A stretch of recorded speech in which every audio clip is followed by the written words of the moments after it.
もうカピカピですよこれ。サムライチャンネルへようこそ。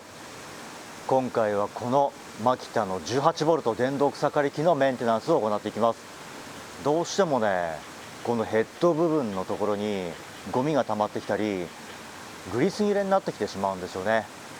でそういったねトラブルを防止するために、これもね自己責任ではあるんですけれども、このヘッド部分のメンテナンスを行っていきます。どうしてもこの先端にモーターがついているタイプの草刈り機は冷却穴のところに草が詰まってしまって冷却効果が落ちてしまうんですよね。で今回はねそういった部分もしっかりと掃除をしてグリスアップをしていきたいと思いますので、このグリスアップがね非常に大事かなというふうに私は思っていますので、今回はその模様をお伝えしていきます。そしてねこのタイミングとしてはもう皆さんね暴走行為はね終わりましたかね。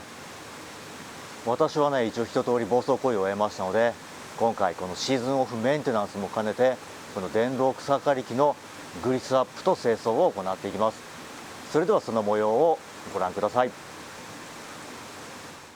さあこれが今回メンテナンスをするマキタの MUR19 シリーズですね。今シーズンもね活躍してくれましたので、ご覧のように草の返り血がね大量についてますよね。そしてこのマキタの MUR191LD は途中からね分割できるので持ち運びに便利なんですよね。分割方法も工具もね必要なく、こんな風にね簡単にね抜くことができるんですよね。そしてこの穴もねゴミが入らないように自動的に閉まってくれる蓋がついています。そして山陽金属さんのこの電動草刈り機専用チップ層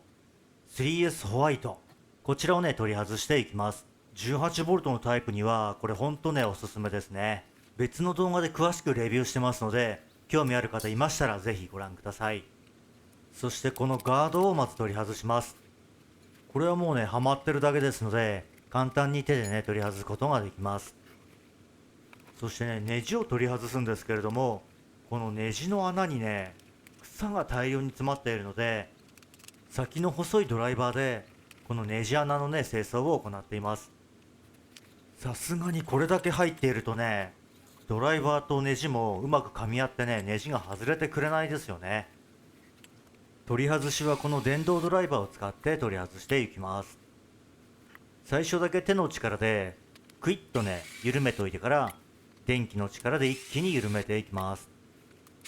このヘッド部分についているネジは全部でね8箇所ついていますね。このネジもねプラスチックにね締めて止まっているので、少しなんか頼りない感じがありますね。ただネジを8本外すとこのヘッド部分を取り外すことができます。こうして分解してみますと、なんかこのねプラスチック部品が多くて少し頼りない印象を感じますね。ただこの草刈り機を使う時にはジャングルのような場所ですとか、まあね激しい草との構想にはね向かないので、チップ層で6000回転で刈れるような場所にはね非常に便利にね使えるマシンだと思います。そしてねこのマシンのねデメリットでもあるこの冷却のために開けてある穴から草が入ってしまうんですよね。ここをねしっかり掃除して草を取り除いておかないと、モーターがね加熱して故障になる場合があるので、ここはしっかりね掃除しておきたいですね。まあこうしてみますとね、いろんなところにね草が入り込んでいますよね。この外装もそうですしね。そしてこのモーターのところにも結構草がね入り込んでるんですよね。この冷却のためのねファンのところもね結構草がありますよね。駆動部の下からはね草が入らないようにパッキンがついてますね。そしてこれですよ。もうねグリスがすっかりなくなってるんですよね。もうカピカピですよこれ。ただここにはヘリカルギアが使われているので、噛み合い率もね高いですし、音も静かな特徴があるので、ベアリングも含めてこの部分はねいいかなという感じがしますね。そしてこのようにね簡単にね取り外すことができますね。モーターには信頼のね DC ブラシレスモーターが搭載されています。そしてね中も外もなんですけど、あまりにもね汚いので、これはね、もう水洗いをね、することにしました。まずはね、水でざっと流していきます。そして次に、薄めた中性洗剤をね、つけて、ブラシでこすり落としていきます。そして皆さんね、ご存知の方も多いと思うんですけれども、この草の返り血の汚れってね、落ちないんですよね。もうね、ゴシゴシこすってね、落とすような汚れではないので、そこで便利なのが、ハイターですね。これ洗濯用のハイターを薄めたものなんですけど、これがね、よく落ちるんですよ。こすって落とすっていうより、もうこのね、ハイターの力で溶かしてね、落とすっていうようなね、感じなので、たっぷりとかけてね、こすって、そしてまたたっぷりかけて落とすっていうのをね、繰り返すと、簡単に落としていけるかなというふうに思います。しかし、この草のね、返り血のね、汚れってすごいですよね。これ、シリコンスプレーを最初に塗布しておけば、汚れを落とすのもね、もっと簡単かもしれないですね。そして汚れが落ちましたら、最後はきれいに水で流して終了となります。いや、やっときれいになりましたね。ここまできれいになると気持ちがいいですよね。続きまして、このブロワーで水分を吹き飛ばしていきます。そして次にこの CKM001 はね、超極圧水置換ということで、チップ層交換用のこのロックボタンのところにね、吹きかけておきます。そして組み立てに入る前に、艶出しと草汚れがつきにくくなればいいなということで、シリコンスプレーをつけておきます。さあ、それではいよいよね、組み付けを行っていきます。そしてここからが今回の目的の一つ、グリスアップに入っていくんですけど、まずね、もうカピカピになっているグリスがね、このギアの谷間に残っているので、このヘリカルギアのね、溝をね、きちんと清掃しておきます。そしてギアがきれいになったところで、グリスをたっぷりとね、塗布をしておきます。まあ私なんかね、もう素人考えで、とにかくたくさんつければ効果があるだろうと思ってしまうんですけれども、やっぱりね、適量っていうのがあると思いますので、余分な分は手でね、取り除いておきます。これでね、今まで以上に滑らかにね、回転してくれるんじゃないですかね。そしてグリスの塗布が終わりましたら、組み付けを行っていきます。組み付けもね、先ほどバラした時と同じで、ただ単にね、こう挟み込んでネジで留めるだけですので、この辺はね、シンプルな作りだけにメンテナンス性が良くて、作業がとてもしやすいですね。さあ、これでね、ヘッド周りの整備が完了しました。そうしますと気になるのがこの草の返り血ですね。この飛散防止カバーの汚れもしっかりとね、水で洗い流してきれいにしていきます。やっぱり水洗いするときれいになってね、気持ちがいいですね。そうしましたらこのガードを取り付けます。そしてこの電動専用チップ層の 3S ホワイトは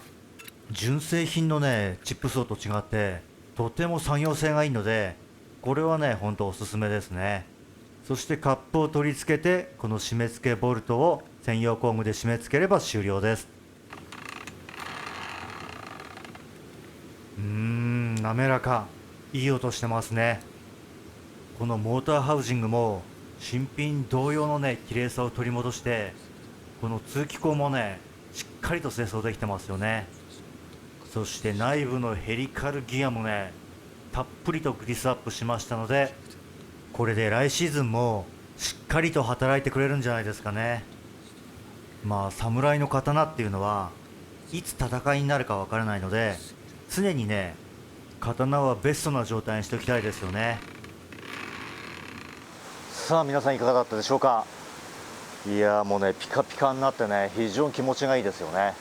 やっぱりシーズンオフにね、しっかりとメンテナンスしておくと、次にいつ草が生えてもいいぞっていうね、もうしっかり準備を整えることができますので、これでね、もういつ草が生えても安心ですね。そしてね、この先端にモーターがついているタイプのものは、18ボルトとね、若干非力なんですけれども、非力だっていうことを理解した上で、それなりきの使い方をしてやれば非常に手軽で便利なんですよね。ところがエンジン付きのね大きいパワーのものと同じように使ってしまうとどうしてもねパワーが足りないとか不満点も出てくるので、その道具に合った使い方が非常に大切かなというふうに思っています。ただね、この先端にモーターがついているタイプは前後バランスに非常に優れていて、手軽でねこれ2分割もできるので持ち運びもね非常に便利なんですよね。軽トラを持ってないね私には簡単にね車に搭載することもできて、持ち運びがね非常にこう具合がいいんですけれども、先端にどうしてもモーターがついてるので刈草にね付着しやすい、またクーリング穴にねゴミが詰まりやすいという欠点もありますので、そういった部分も含めるとこのシーズンオフメンテナンス非常に大切かなというふうに思っています。そしてね、私も今回初めてね開けてみたんですけれども、意外とねグリス切れしてるんですよね。そういった部分から1年に1回ねこのメンテナンスしてやることで長く使うことができるんじゃないですかね。今回はシーズンオフメンテナンスということで、このマキタの電動草刈り機のメンテナンスを行ってきました。自己責任になってはしまうんですけれども、皆さんのメンテナンスのね人助けになればと思っています。こういったねメンテナンスをしてやることでより長く使えるんじゃないですかね。草刈りに楽しみを。それではまた次の動画でお会いしましょう。ありがとうございました。